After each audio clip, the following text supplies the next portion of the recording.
Afternoon, everyone. Good afternoon, and welcome to the fifth and the final session of our Partnering with HUD series, Best Practices for State Governments. Thank you all for being here and for attending throughout this series. We've met with state and federal leaders to cover a range of topics, including home ownership, preservation, development, and community development, with hope that strengthening these partnerships will lead to more housing solutions. Today, we have another big topic, and that is rental programs. Although supply is a major issue, rental programs are essential to meeting the immediate needs of mid to low income households. We're joined by Commissioner Jacqueline Suarez and the Assistant Commissioner Janelle Winter from New Jersey's Department of Community Affairs, where they've been pioneering rental assistance at the state level. We're also very fortunate to have with us three of HUD's subject experts on rental programs: Anice Chenault, Program Manager for the Family Self-Sufficiency Program; Teresa Souza, Social Science Analyst in the Office of PD&R; and Jessica Jackson, Deputy Director in the Office of Asset Management. Attendees will be welcome to join the discussion during Q&A. Please raise your hand to be unmuted or type your question into the Q&A. To get us started, it's my pleasure to introduce Alicka Ampry-Samuel. She's a former New York City Council member and currently serves as the Regional Administrator for HUD Region 1, covering all of New York and New Jersey, as the primary HUD liaison. So Alicka, whenever you're ready, and thank you so much for joining us. Thank you. Good afternoon, everyone, and welcome to HUD's housing webinar. I am just really thrilled. So I'm just looking at the numbers coming. I'm just so thrilled to see so many of you here today. And I just love the fact that you're here because you want to hear about our programs and how to access HUD's resources. So I really do want to thank the Council of State Governments for putting this together, this series of webinars to provide information about HUD programs to our partners in local government. We are here to assist you and your constituents. HUD in New Jersey works hand in hand with the New Jersey Department of Community Affairs on rental housing and housing creation and housing preservation. So thank you, Commissioner Suarez and Assistant Commissioner and Director Winter for your participation. And I also just have to shout out my HUD colleagues who make everything happen. Thank you so much, Anice and Teresa and Jessica, for being here in your presentations, and I look forward to hearing them. And I also just want to thank my colleague, Region 3 Regional Administrator Matt Heckles, for bringing us all together as well. So I am honored to have been appointed by President Biden to serve as the Regional Administrator for New York and New Jersey. I was born and raised in Brooklyn, New York, but I tell people all the time I was raised in the New York City Housing Authority, and I am a product of public housing. So I am completely aware of the need for safe and quality housing and how it fosters good outcomes for families and their children. And before serving as the HUD Regional Administrator, as Joseph stated, I was a member of the New York City Council representing the 41st Council District, which has the largest concentration of public housing in the country. And in that position, I also chaired the Public Housing Committee. So I get it. I know the challenges that HUD-assisted housing can pose, buildings that need maintenance and repairs. But at HUD, our owners, advocates, and local officials like you, everyone is doing their best to ensure that residents have safe housing that they can feel proud of. And so I enjoy coming to work every day. So this is the last session of a series, and today I've been asked to cover resources for renters. HUD has multiple programs that provide rental assistance to low and moderate income families. And so first, I'll start with our Office of Public and Indian Housing, or what we call PIH, which was established to provide decent and safe rental housing for eligible low-income families, older adults, and persons with disabilities. Public housing comes in all sizes and types, from scattered single-family houses to our high-rise apartments for our elderly households. Approximately 1.2 million families live in public housing units nationwide, managed by nearly 3,300 housing authorities. And our PIH team is responsible for HUD's Housing Choice Voucher Program. They're responsible for public housing units and our Native American programs. Renters apply for apartments and public housing properties through their local public housing authority. And if accepted, they are offered an affordable unit in a public housing property, and you can find that list of all of our PHAs on our HUD website. So next, I just wanted to highlight quickly our Housing Choice Voucher Program, or Section 8. And so this is the federal government's major program for providing housing assistance to over 2.3 million American families. And it allows for low-income families to rent in privately owned properties. So tenants pay a portion of their income towards rent, and the voucher covers the rest. Tenants can use the voucher in all 50 states and allows the renters to move wherever they wish. So we have PIH, and then we have the Office of Multifamily Housing, which focuses on our privately owned rental housing. Private owners work with HUD to provide HUD subsidized homes. HUD's project-based Section 8 vouchers subsidize rent for eligible tenants in specific private housing units. So unlike the Section 8 vouchers that can move with the tenant, project-based vouchers remain with the housing. In other words, they are tied to the actual apartment rather than the person. And in that instance, renters apply directly to the specific properties that have Section 8 assistance. And you can find everything I was just mentioning about HUD subsidized properties and contact information for the buildings on the HUD Resource Locator website. And you can find it at resources.hud.gov. And just quickly, other HUD programs include our Section 202 supportive housing for elderly and Section 811 supportive housing for persons with disabilities. And both programs allow for individuals to live independently in the community by providing rental assistance as well as access to supportive services. So those are our formal historical programs by HUD. But I just wanted to just mention quickly that we are working creatively in shaping the future of housing through next generation housing initiatives. And one in particular I wanted to mention before I close is our Green and Resilient Retrofit Program, or GRRP, which provides federal funding to private owners that receive HUD rental subsidies. And under this particular program, we help owners increase their energy and water efficiency, reduce climate pollution, generate renewable energy, lower housing operating costs, and promote the use of green building materials. And the purpose is to just improve the quality of life for our residents by making their homes more resilient and climate and making sure that we're dealing with climate hazards. So I just wanted to lift up those different programs. And I just want to say that state and local governments are essential to HUD's work. You are liaisons between our programs and your constituencies. And your role in providing housing to our residents is invaluable.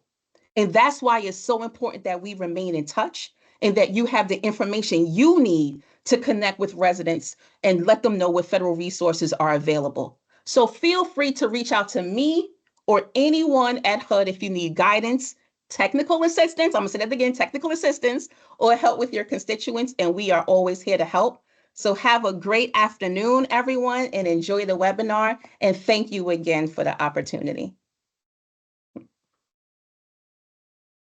Thank you so much for all of that and those great resources. We're going to put some of those in the chat, and I'm sure we'll be a chance to follow up. But thank you so much, Alicka. We appreciate it. We're going to get right into our presentations. And first up from HUD, we're going to be hearing from Anice Chenault. Whenever you're ready. Great. So I'm just going to share my screen real quick. So Alicka actually already went over some of this, but several years ago, working with the public, I recognize that the HUD speak that we speak is not the same language that you speak. So I put together this little kind of handy-dandy crosswalk about what are the common low-income rental assistance programs. And so just really quickly, again, we have public housing, which is sometimes called, is what you might think of when you think of public housing, the high-rise buildings, but not all of them are like that. Some of the barrack-style housing, which is being redeveloped under the old Hope 6 or the new choice neighborhoods.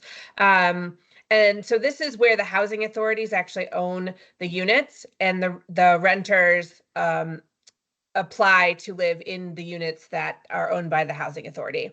The next is the Housing Choice Voucher Program. It's also known as Section 8 in the public. And that's really important because we have a couple programs that are called Section 8 by people on the street, but they're very different programs in HUD speak. So within Section 8, you have the tenant-based rental assistance, which is what Alicka talked about. The tenant gets a voucher, they go and find a private landlord, and they pay some of the rent to the landlord, and then the housing authority pays the rest of the rent to them. There's also project-based vouchers, which is another type of assistance where the housing authority develops and owns the housing, but it is through the Section 8 voucher program. And then we also have something called project-based rental assistance, which is also known as multifamily, but people on the ground also call it Section 8. So it can be pretty confusing when you're going to talk to housers or HUD and you hear Section 8. Sometimes it can mean one of 3 different programs, which are actually HCV and PBV are both in the Office of Public and Indian Housing, but PBRA, Project-Based Rental Assistance, is actually in a completely different office and is a completely different sort of color of money in terms of congressional appropriations. And then the last piece that you might hear about is low-income housing tax credits. Those are often lumped in with HUD programs, but they're actually tax credits for developers that are administered by the IRS. And the deal with the tax credit units is that they set what at a quote unquote an affordable rent, and that should be less than 30% of the rent of a family that is at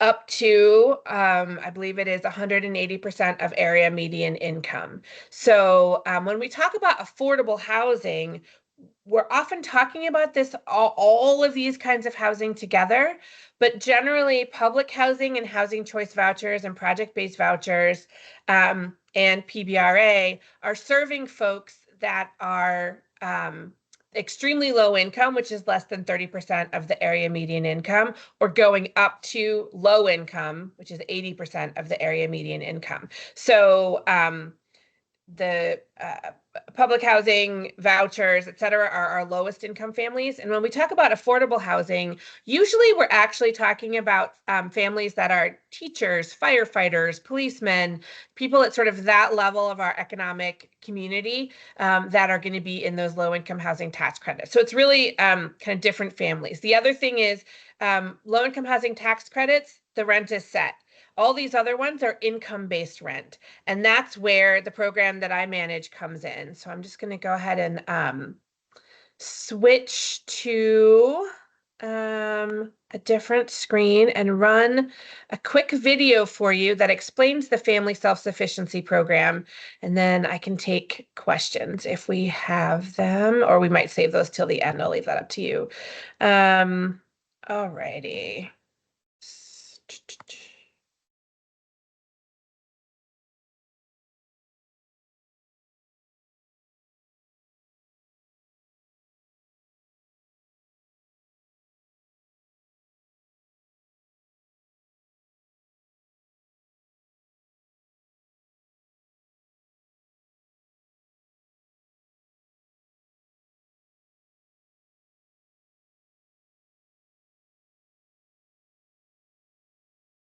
Anice, I don't hear any audio coming through. Oh, no. Okay.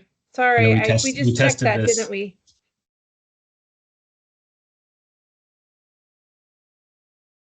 Sorry. Okay, let me try that again.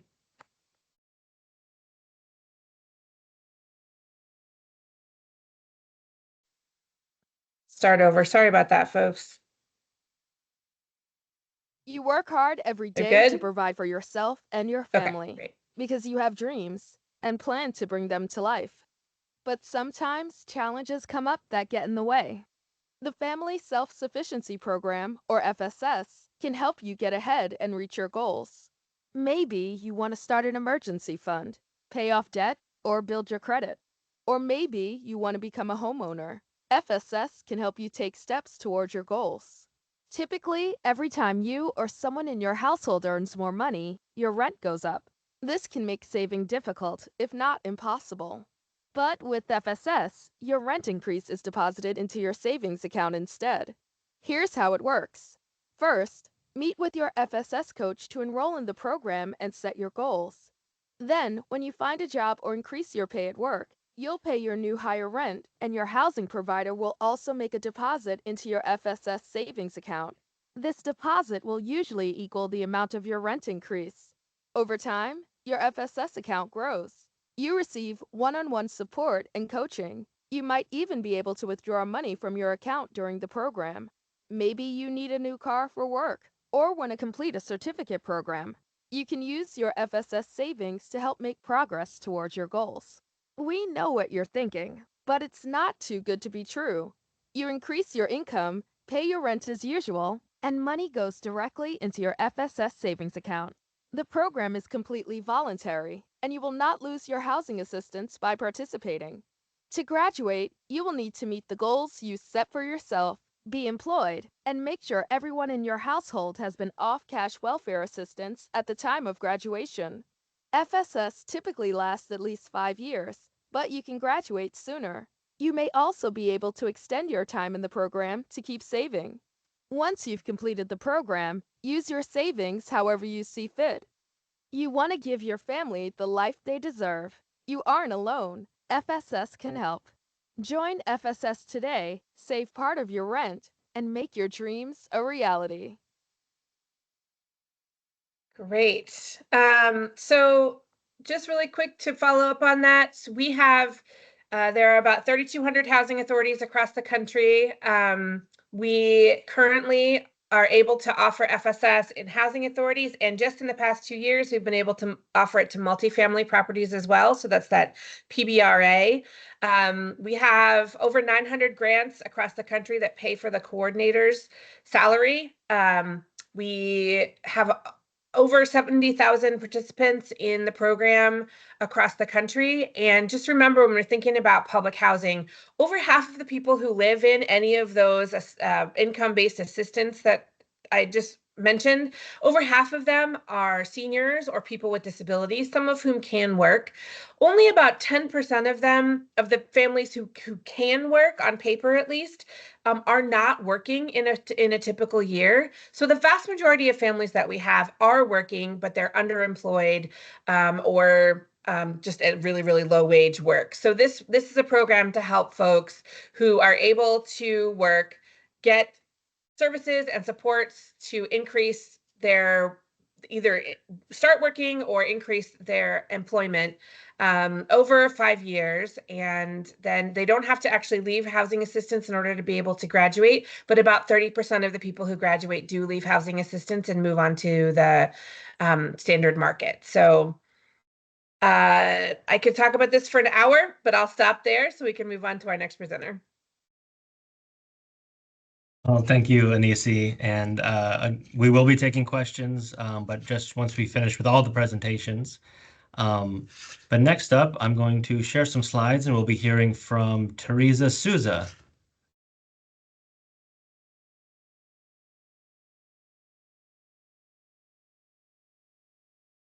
Thank you. Can you hear me? I can hear you. Can you see if you can see the slides, then feel free to take it away. Okay, wonderful. Thank you. So it's really nice to be here. I hope I'm going to stay away from jargon. So I'm trying. So my name is Teresa Souza, and I work. I'm a social science analyst, and I work in the program evaluation division. I want to start this presentation by sharing a little bit about HUD's Office of Policy Development and Research, of what we call PD&R. PD&R was created 50 years ago and combines policy and research functions that existed at HUD in different departments. And we now have 5 different offices.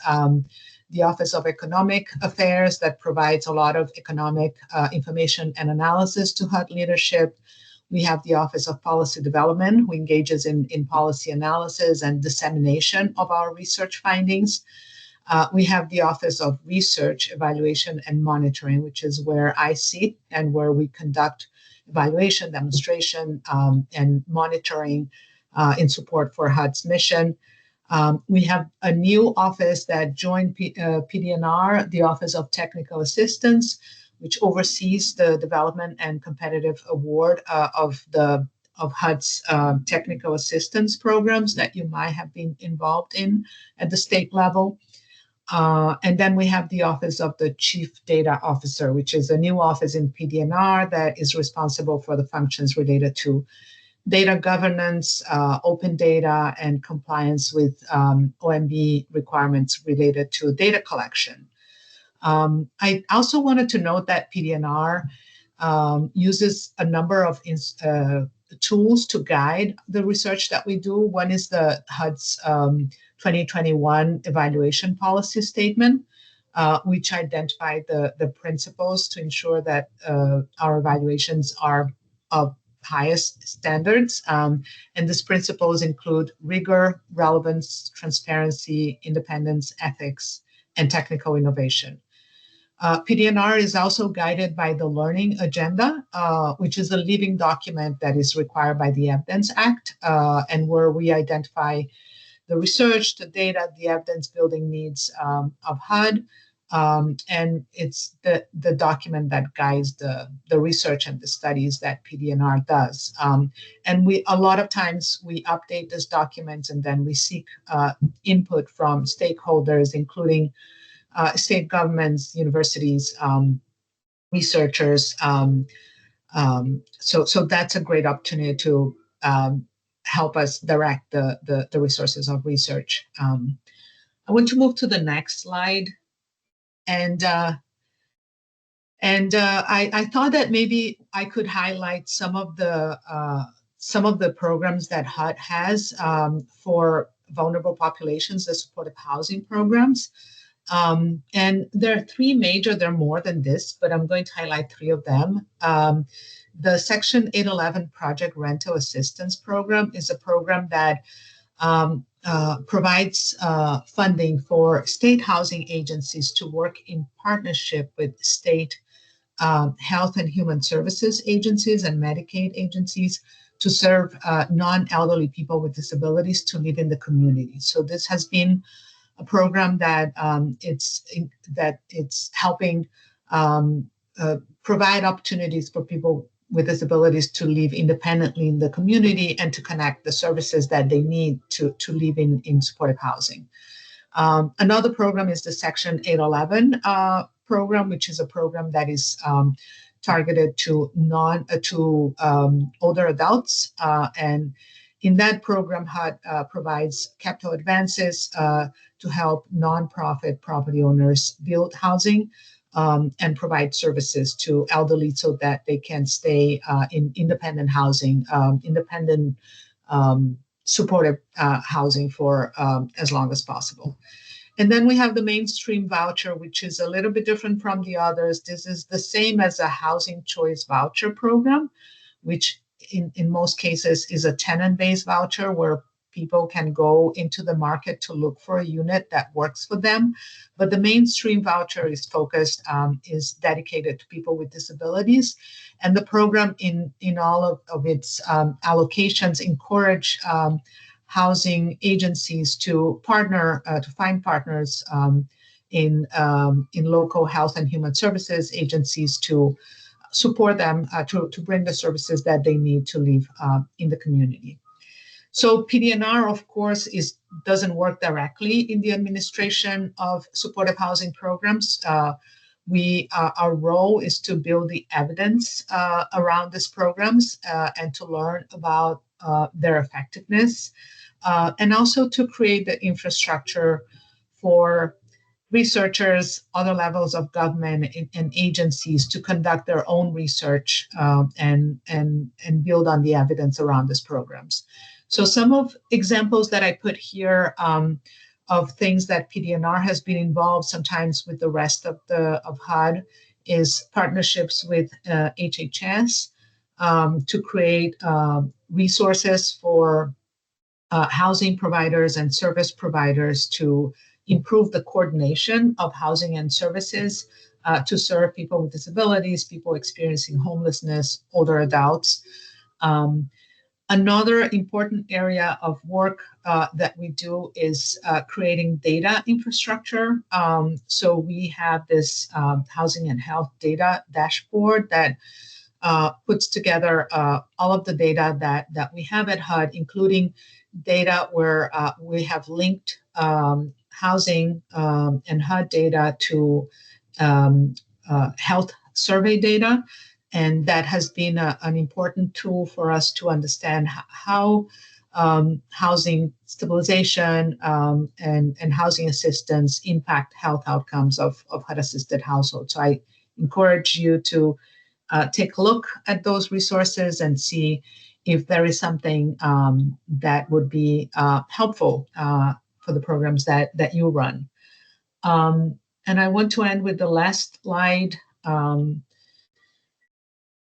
where I just wanted to share some examples of the kinds of research that we have conducted to expand the evidence around supportive housing programs. So the first one is the supportive services demonstration and evaluation, which was testing a model of supportive housing for elderly adults in supportive housing in HUD-assisted properties.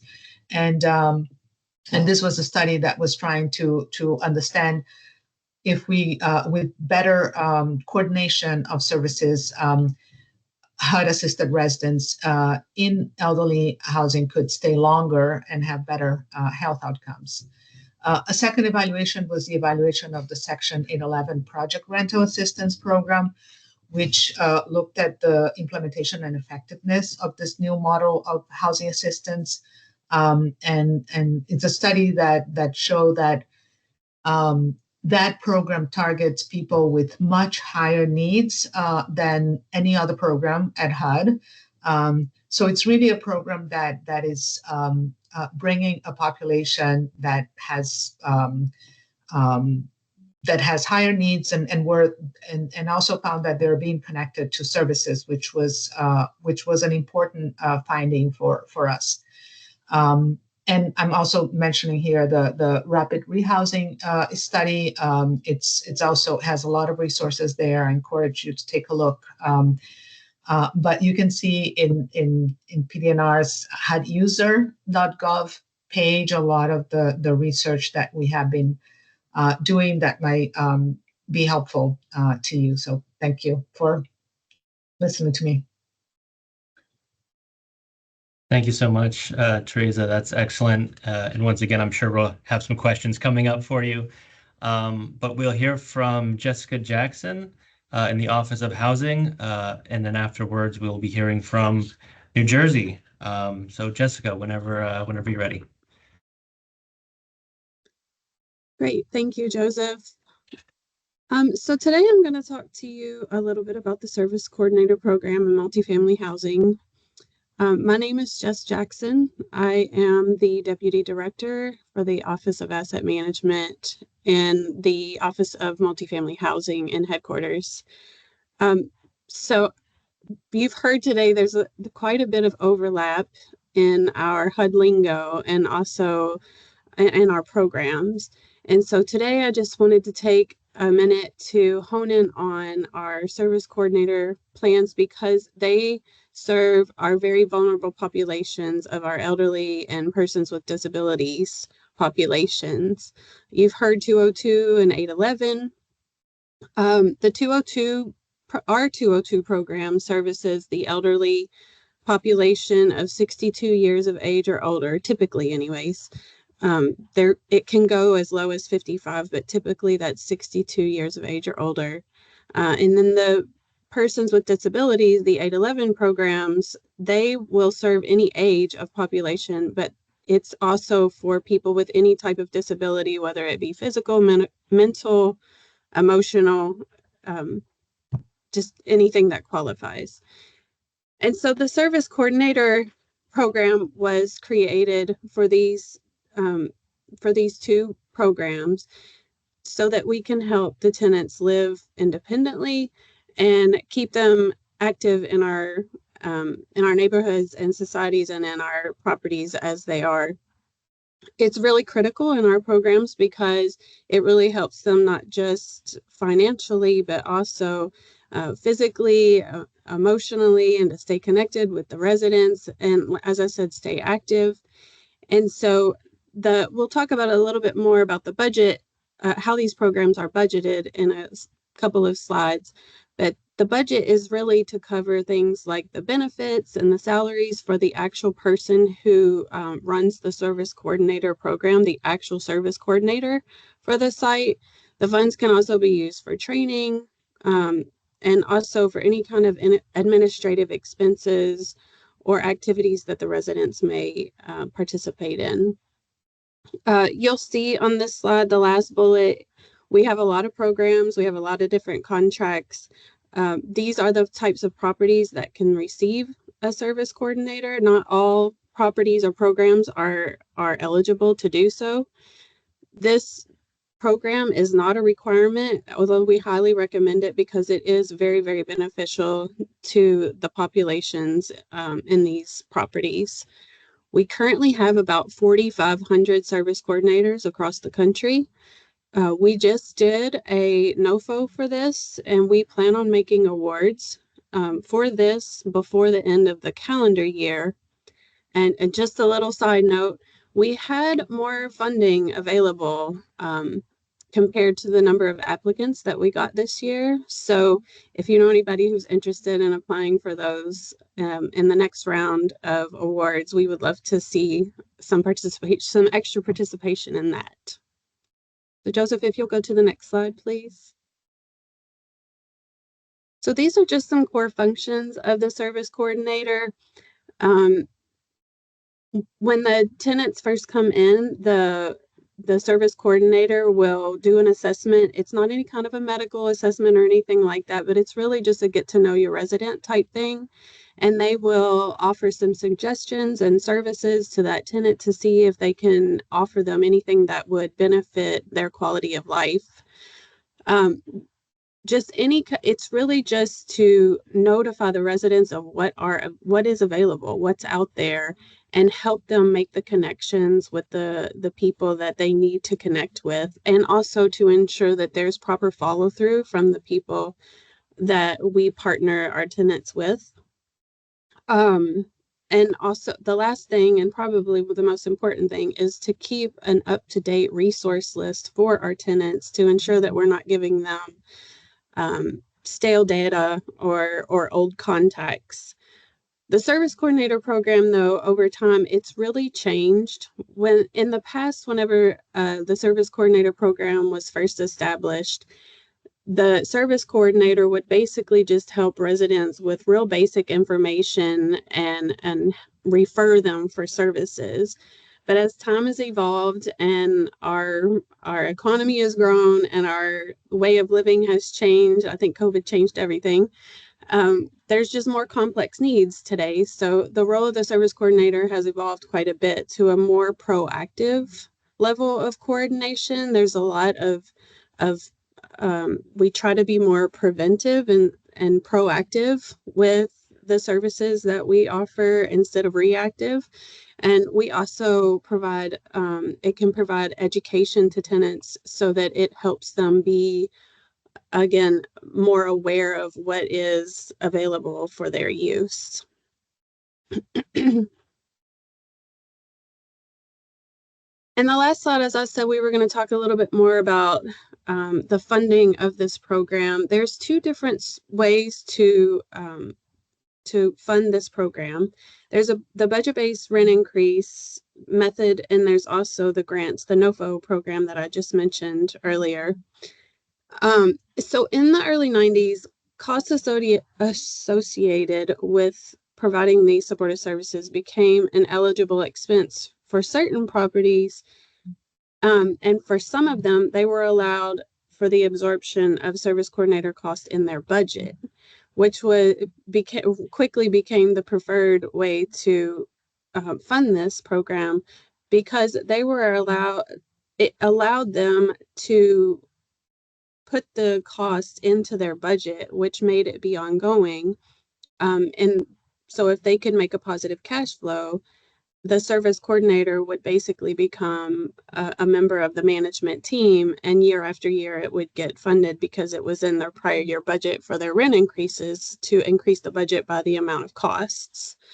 But not everybody was eligible for this way of doing it. And so for other properties, the absorption of cost was controlled by market rents, which it's not usually sufficient to fund especially a full-time service coordinator, but you can have a part-time coordinator, and it wasn't even always sufficient to cover a part-time service coordinator either. So owners would typically seek other sources such as the grants or maybe other local funds to offset their costs for this program. So this is just a general overview. Like Anice said, I could have got probably a 60-page slide on the service coordinator program overall to get into the weeds. If any of you all do want to know more in-depth details, please let CHG know, and I could get you more information on this program overall. But with that, I just wanted to see if anybody had any questions. Well, thank you, Jess. I'm sure we will have questions, but we're going to save those till the end of the presentations. Now we're going to turn over to, thank you, the Department of Community Affairs in New Jersey, Commissioner Suarez. The floor is yours. Great, thank you so much. Firstly, I'll just quickly apologize for my voice today. Just getting over something, and while I feel better, my voice is actually sounding worse than how I actually feel. And before kind of getting started and just jumping right in, Assistant Commissioner Janelle Winter, who you'll hear from next, we just wanted to kind of thank HUD and the Council of State Governments for organizing and hosting this. We truly appreciate our partnership with HUD, and we are excited about developing one with CSG, which I think until we attended your conference a few weeks ago, didn't even know that the entity existed. So happy to kind of forge that. Not sure who is familiar or not familiar with DCA, so I'll kind of just start by explaining a little bit about us in this housing context, which is one of the things that is assigned to the Department of Community Affairs. So DCA is the largest public housing authority in New Jersey, and we are one of the largest housing choice voucher programs in the country. We administer more than 25,000 HCV households across the entire state, which is a pretty large endeavor. We also administer housing choice vouchers through the New Jersey State Rental Assistance Program, which we call SRAP. We also have the Supportive Housing Connection, which provides access to affordable housing for New Jersey residents with special needs. So in total, we help pay for the rent for nearly 48,000 households every month. And that totals approximately $450 million every year. So to further assist people who receive vouchers, we fund security deposits and provide case management services from community-based organizations. As far as landlords go, we're also offering financial incentives and assistance with housing repair costs if they rent to households who are in our Section 8 Housing Choice Voucher program. Aside from rental assistance, DCA is at the forefront of affordable housing production as well for our state. Our department administers the New Jersey's Affordable Housing Trust Fund. We also administer the HUD-funded Home Program and the National Housing Trust Fund. And our sister agency, the New Jersey Housing and Mortgage Finance Agency, or HMFA, they administer the Low Income Housing Tax Credit Program for our state. So the divide between DCA and HMFA is truly just that HMFA funds large-scale affordable housing projects, while DCA funds some of the smaller-scale missing middle type projects. We also often leverage our housing voucher programs with the affordable housing projects that we and HMFA help to develop. And that just provides more deeply affordable housing for the people of New Jersey. We're also committing more than $108 million from the Affordable Housing Trust Fund. That's been since 2020. That translated pretty much into 939 affordable housing units have been created. And this number includes 153 affordable home ownership opportunities. So it's important to note that the overwhelming majority of the Affordable Housing Trust Fund awards have been given to smaller housing projects. So we consider that at 25 or fewer units. And these smaller size projects are mostly developed by community-based organizations that, one, have a strong connection to the housing equity issues in their communities, and two, aim to create affordable housing in resource-rich neighborhoods. So separate from the Affordable Housing Trust Fund, DCA has created 138 new units of affordable housing since 2020, and that's through the federally funded Home and National Housing Trust Fund programs. And we've rehabilitated about 331 existing affordable single-family homes, and that was to make sure that we preserve that housing as affordable going forward.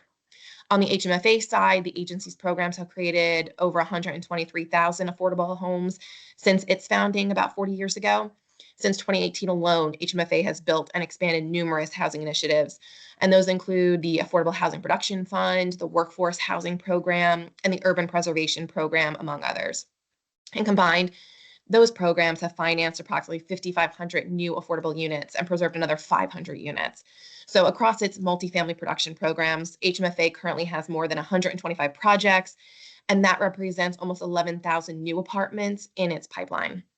While rental assistance and rental housing are certainly important, we're trying to think of new ways to increase home ownership because we recognize that owning property is one key to building wealth. And one initiative that we're very excited about at the department is we are expanding the Section 8 homeownership and family self-sufficiency programs created by HUD for participants in our state rental assistance program, which, as I mentioned previously, is our state-funded program that DCA administers. So this essentially means that housing assistance that SRAP participants currently use for rental payments would be applied toward home ownership expenses, which include mortgage payments. And this type of help we see as being transformative for families who need to get over some of the financial barriers that have prevented them from entering into home ownership in the past. So the success of these programs nationally and locally have encouraged us to offer the same type of assistance to our state voucher program participants using state dollars. So expanding the homeownership program to include people in New Jersey's SRAP program, we see it as a win-win because SRAP participants are people for whom DCA is already paying a rental subsidy. Therefore, we're simply redirecting that subsidy from a rental payment to a mortgage payment. And we'll be spending the same amount of money over the term of that subsidy. But at the end, the resident will actually own a home. And we see that as being transformative in the idea of breaking the cycle of poverty. In order to qualify, SRAP participants have to be in the program for a year. They must have been in good standing in that program for the year, and they must be able to qualify for a mortgage and secure a home to purchase. So to address the issues of mortgage qualification and finding a home, the SRAP homeownership program and the HUD Section 8 homeownership program will include housing counseling and credit counseling, as well as education. So through our sister agency, HMFA, that I mentioned earlier, there are a variety of down payment assistance programs through that agency, especially for people with lower incomes and first-time or first-generation home buyers. So DCA is also establishing a family self-sufficiency program modeled on the existing one at HUD that I know some talked about earlier. And that's going to help people in SRAP save for things like a down payment, home maintenance costs, and also help them develop the good habits of saving for those items. So similar to HUD's program, people in DCA's family self-sufficiency program will set savings goals.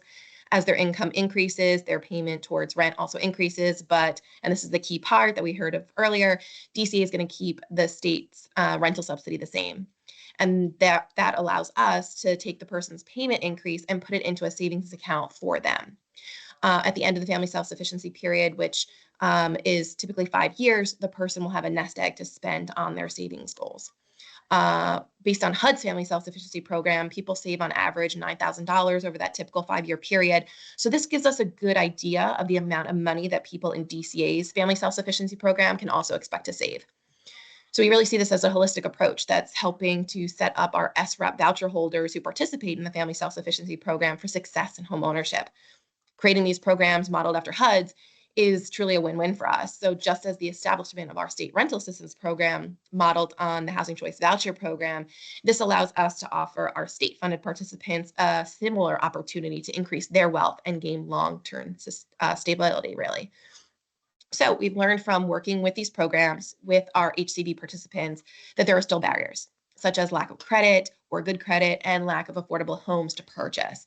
So at DCA, we're expanding our housing counseling and our financial counseling services for participants. We're also hiring, or actually just hired, a new director to oversee our federal and state homeownership programs. And this director is going to work with banks to develop financial products that actually meet our participants' needs. And we're also targeting $25 million in our Affordable Housing Trust Fund for the development of affordable homes for people participating in the SRAP homeownership program. So we're actually going to try to develop the housing stock that we need for our participants. And finally, we're committed to the value of the homeownership program for participants across the state. So some public housing authorities in New Jersey don't offer the homeownership program to their Section 8 voucher holders. Often it's because smaller public housing authorities don't have the bandwidth and administration to manage it. At DCA, however, we have statewide jurisdiction in our state. Therefore, if someone is a Section 8 housing voucher holder with a public housing authority that doesn't offer the homeownership program and wants to transfer their voucher to DCA, we can accept them.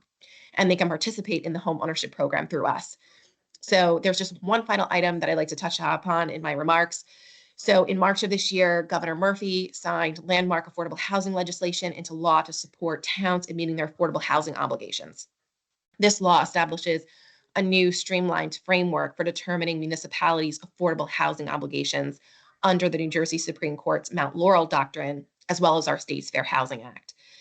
DCA has a prominent role in the implementation of this law. Our state history has unfortunately shown that there are certain towns that resist meeting their obligations under the new law due to perceptions about affordability, concerns about cost, and believe that residents in their communities don't need it.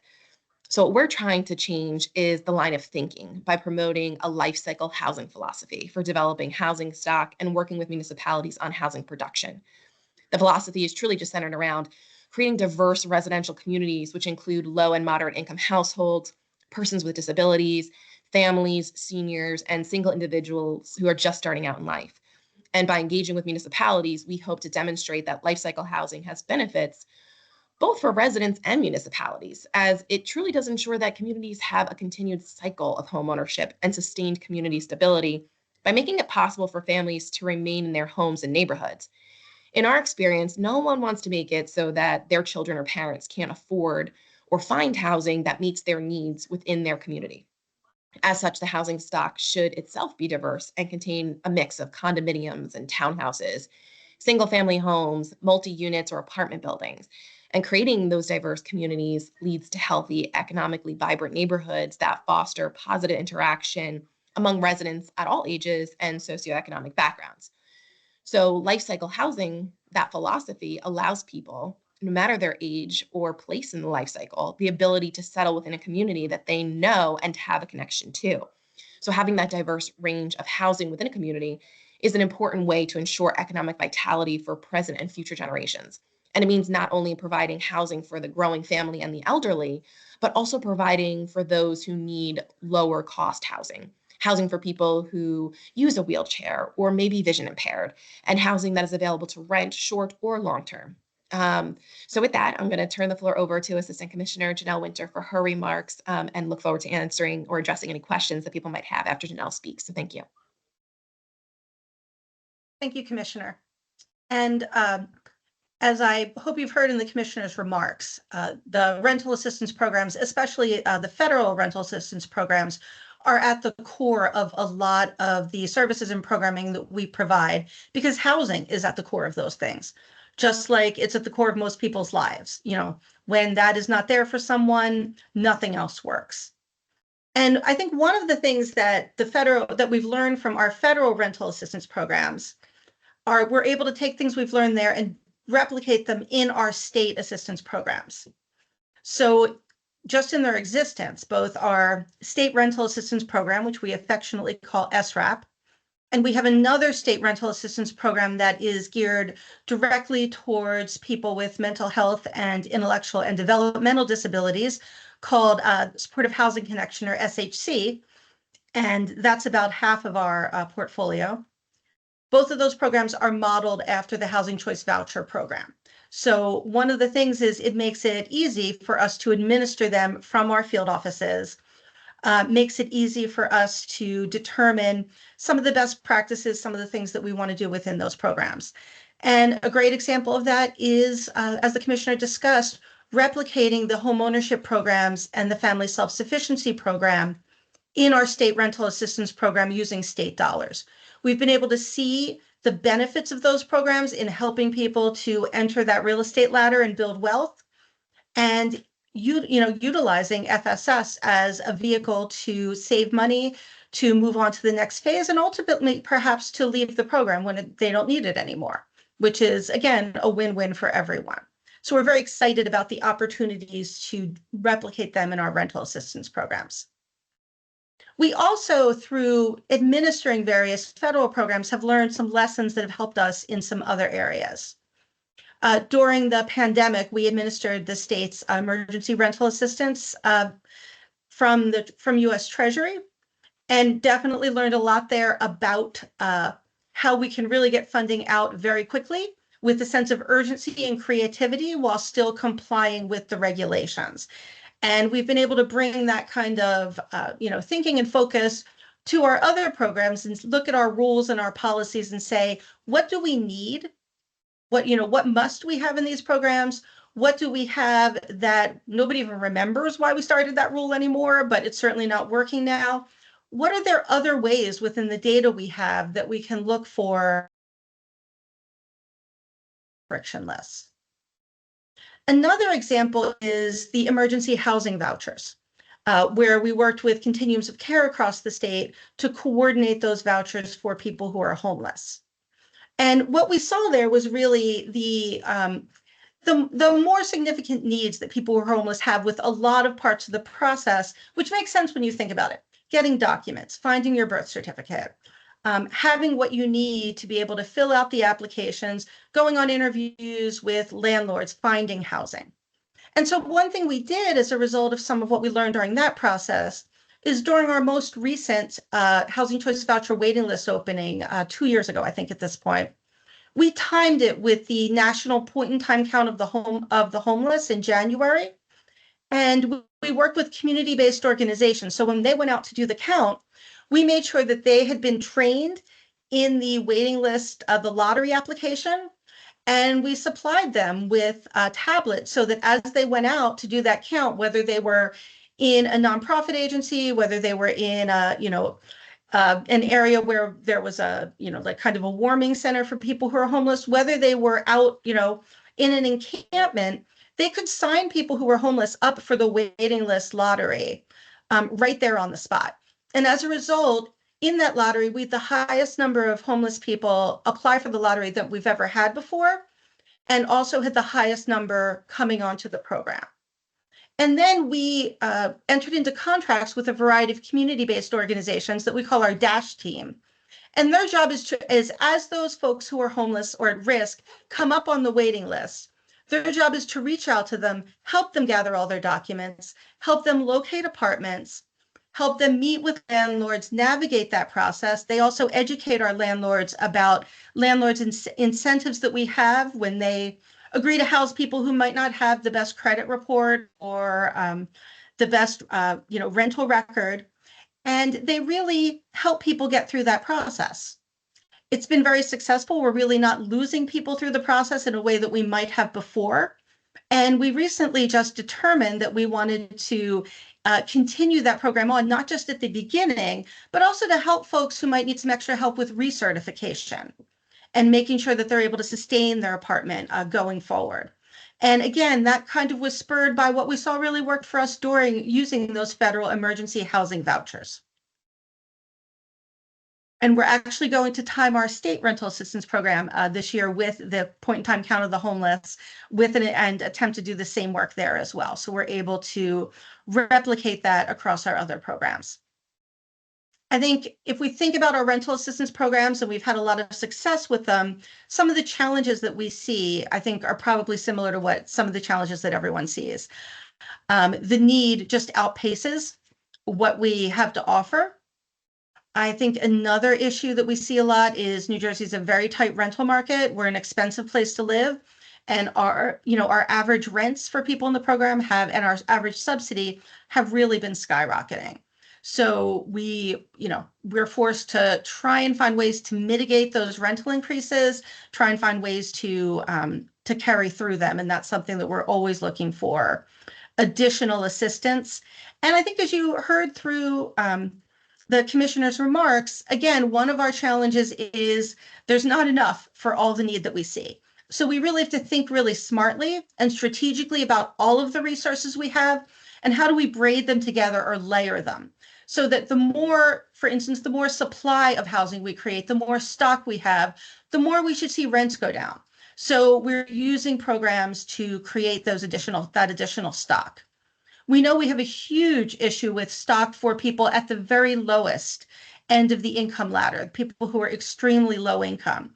And so something that's been very successful for us there has been pairing our National Housing Trust Fund dollars from HUD to create, for us, that's smaller scale units targeted at extremely low income people, often with special needs.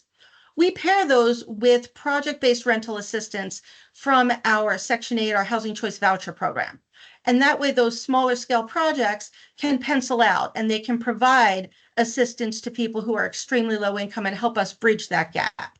So that's one of the things we've been trying to do is just look at what resources do we have available? How do we make them work together? We also work very closely with our sister agency, the Housing Mortgage Finance Agency, because they administer state down payment assistance. And they especially target that towards first-time homebuyers and very recently, first-generation homebuyers. And a lot of those folks can be found within our Housing Choice Voucher Program. So we're working with them so that people who enter our home ownership programs can access those resources for down payment assistance. Hopefully, they've also participated in FSS where they might have increased their income, increased their educational levels, saved a nest egg to maintain that house. So when they move, we are creating new affordable housing options with our capital programs. So they might have a good affordable housing option to purchase. They can receive that down payment assistance. We can assist them on an ongoing basis with the mortgage with home ownership. And they have gotten into that habit of savings and have saved up a nest egg to help make sure that their house, they're able to maintain it and keep it the way they want. And so that's what we try to do with all of our programs is join everything we have together to help people as completely and holistically as we can. Thank you. Oh, thank you so much for all of that great information. We do have some time left, so for everybody who's in the audience, I do want to encourage you to raise your hand. We can take some questions and direct those to the speakers. You can also put your questions into the Q&A and we'll read those out as well. To get us started, maybe a question for Teresa, if you're here, coming out of, since we're on the subject of rental assistance, coming out of COVID and the unprecedented rental assistance that we offered then, being in the Office of PD&R, are you studying or have you been studying any takeaways or like major lessons learned from that emergency rental assistance that was offered during COVID? And especially anything that could be applicable to state programs or how states are operating their rental assistance now? Yeah, so thank you for that question. We are funding 3 research projects that are going to assess whether the Emergency Rental Assistance Program had an impact on housing instability and evictions. So we put out a notice, a research notice of funding availability. We got awards to Princeton University, University of Pennsylvania, working together with UC Berkeley and Apt Associates, and each of them are doing slightly different, using different approaches to understand whether rental assistance kept people in their homes while controlling for, while making sure that we account for everything that was going on during the pandemic, right? So there were eviction protections, there were more eviction moratorium, there were other programs happening. So to the extent that we can with the analysis, isolate the effect of the rental assistance itself, that's the goal. and we expect to have results by next year. And we're also supporting, we obtain the emergency rental assistance data from the Department of the Treasury, and we have it at HUD, and we are encouraging people who are interested in doing research on this space to apply for research partnerships or data license agreements to have access to that data. The data is very limited at the federal level. For analysis, Treasury didn't receive, only received address information. So that limits a little bit what can be done with the analysis. I think that ERA grantees at the local level have much more, have a better chance of understanding who their participants were, who their applicants were, and trying to understand their outcomes. So if any state is, any grantee is interested in a research like that, let us know. We can connect you to Treasury, and we'll be very happy to find ways to collaborate. Great, thank you. We definitely will be monitoring that and trying to learn more about that. Assistant Commissioner, if maybe we can quickly come back to you. You listed a few rental assistance programs that you have there in New Jersey. I think many states have a form of rental assistance, but I think almost all of them are looking into how to improve it or how to develop it further. So have you noticed anything major across your different rental assistance programs that may be relevant for other states, or do you have any insights on how you could work with HUD potentially on improving rental assistance programs? I think one of the things that we are looking at trying to figure out, and again, this kind of came out of our experience with the ERA during COVID, is how do we look at, we have a lot of information at the state about people's income. We have, Treasury has tax records, labor has employment and unemployment information. We have ourselves a number of different programs that collect income information. We administer, utility assistance, all of those things.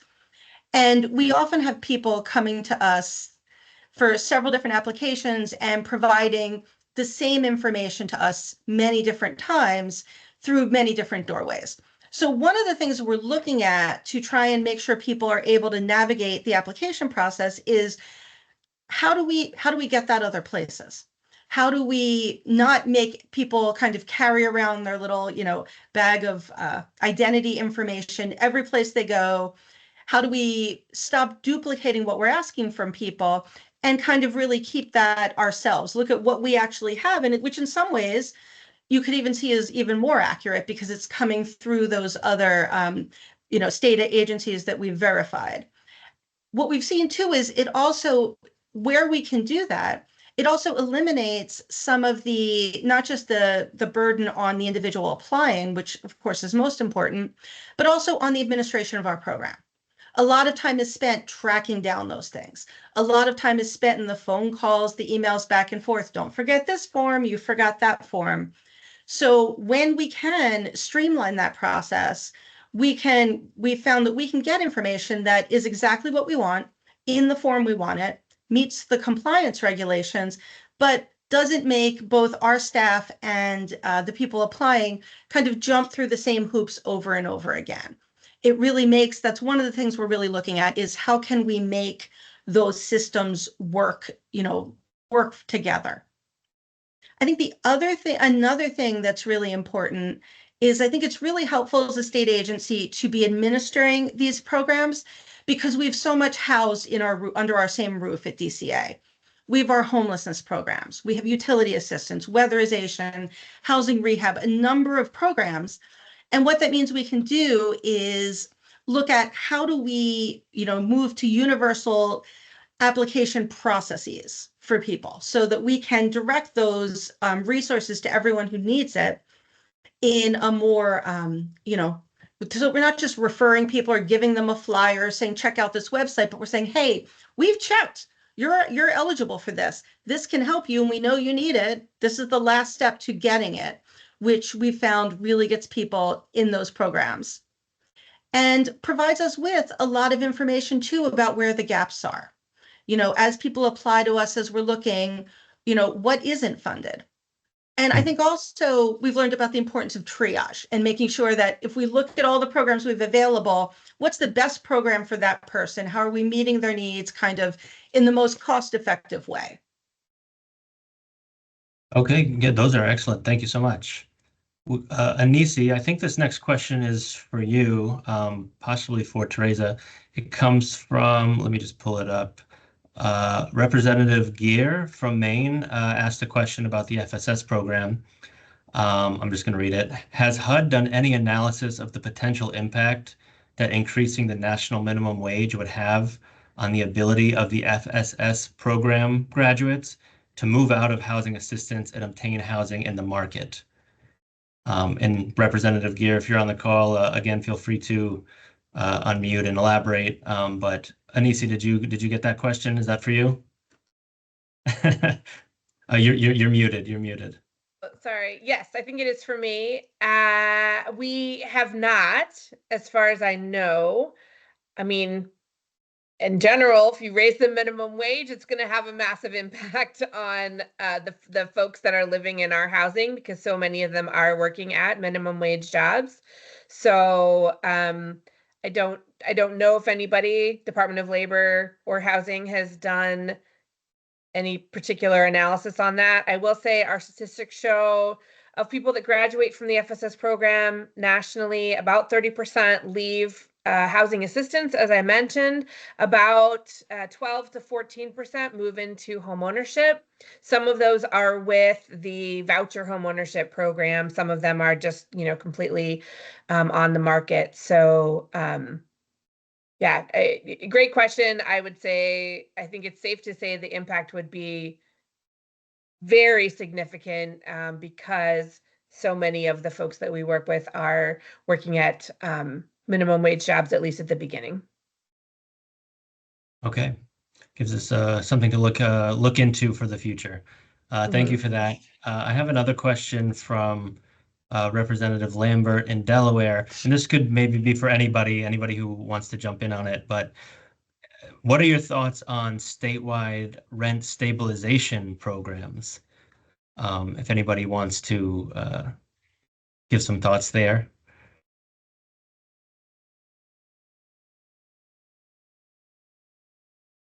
Maybe not. Okay, moving on. Or Teresa, were you going No, on I was camera just for going that, to, or then? yeah, no, I was just going to say that I don't have any. I think then, not seeing many other questions, I think maybe the last question, Teresa, maybe this is for you, but something we've been hearing a lot about is an increase in homelessness among older adults, or a need for supportive housing serving older adults. I know we touched on some of the programs here today, but can anybody give a little bit more insights into states who want to better address that problem? What programs HUD might have available, or a place to start?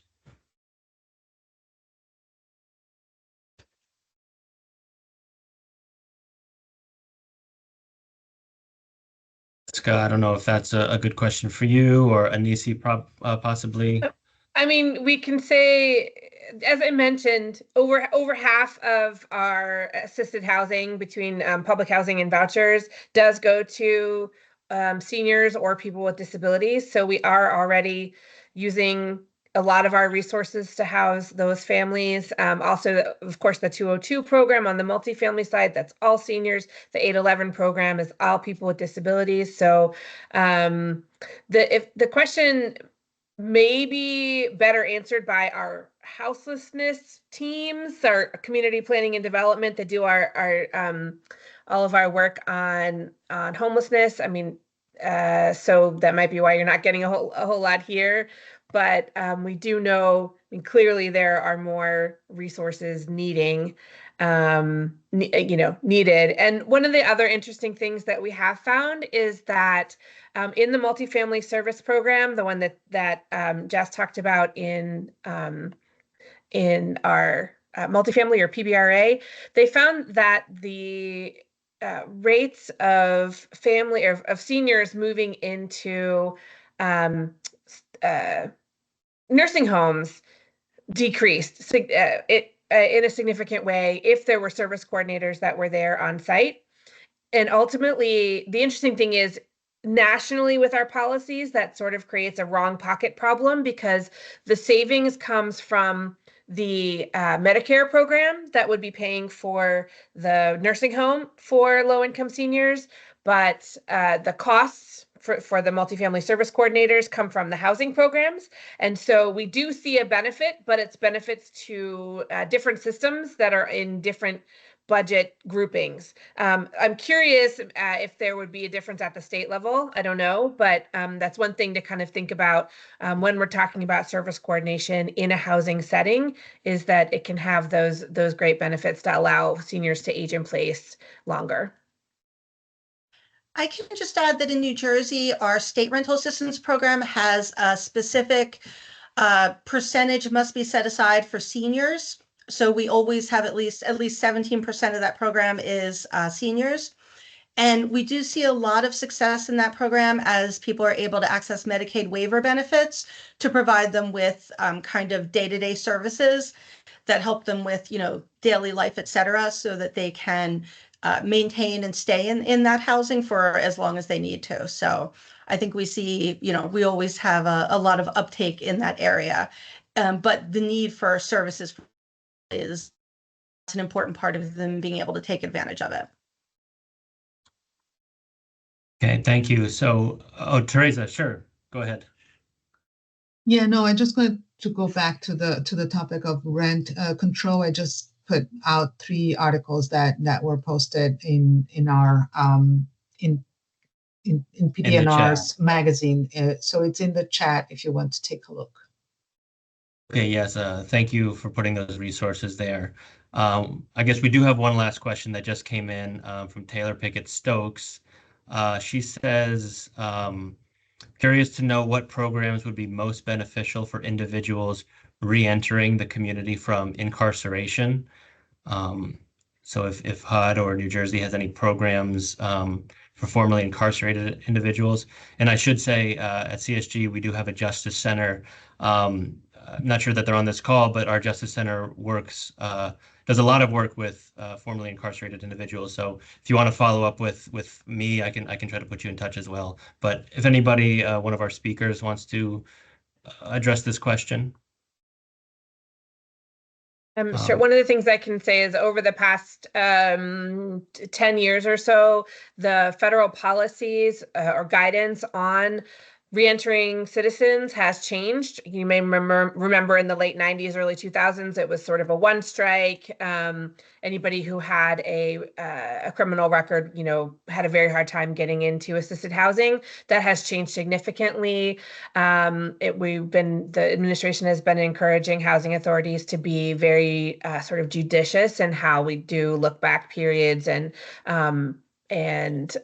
allow really only filter out families that are individuals that are on the lifetime sex offender list and have been convicted of manufacturing methamphetamines. It's a very specific regulation. But any of those individuals who are returning citizens, a program like FSS, or we actually have 2 other programs that are a little bit smaller, a little bit more nuanced, called Ross and Jobs Plus, but any of the other supportive services programs that are available in public housing or in the voucher program are going to be really incredible options for someone who is a returning citizen, because the specific goal is to help those individuals to overcome the barriers that they're seeing, work with the systems that are there, and connect to services and supports to help them be successful. So if you are working with that population and they do get housed at a housing authority that has FSS, I would strongly encourage them to take advantage. And we've adopted in New Jersey, though, we're really appreciative of what Anice was talking about in terms of the kind of HUD's guidance on how to handle, this population.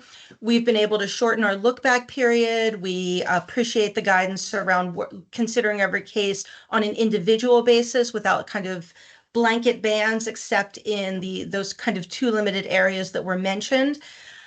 We accept a lot of information for mitigation so that we can accept people.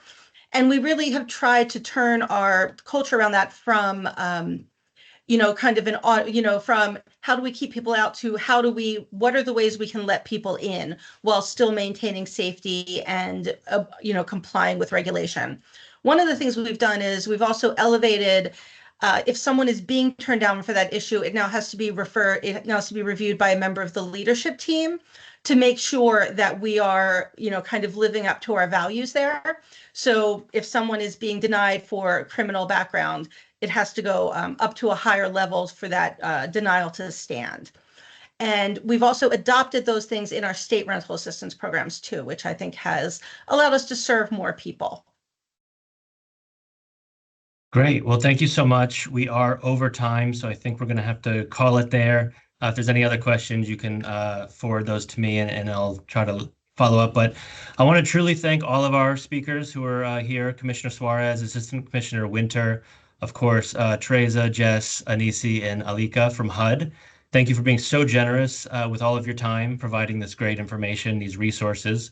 And of course, thank you to all of our attendees who joined us and for your work on these issues. The slides from all these sessions throughout the series will be up on our CSG website. If anybody, again, has questions, feel free to get in touch with me or any of our speakers, and I'll be glad to help. But thank you all again. Have a great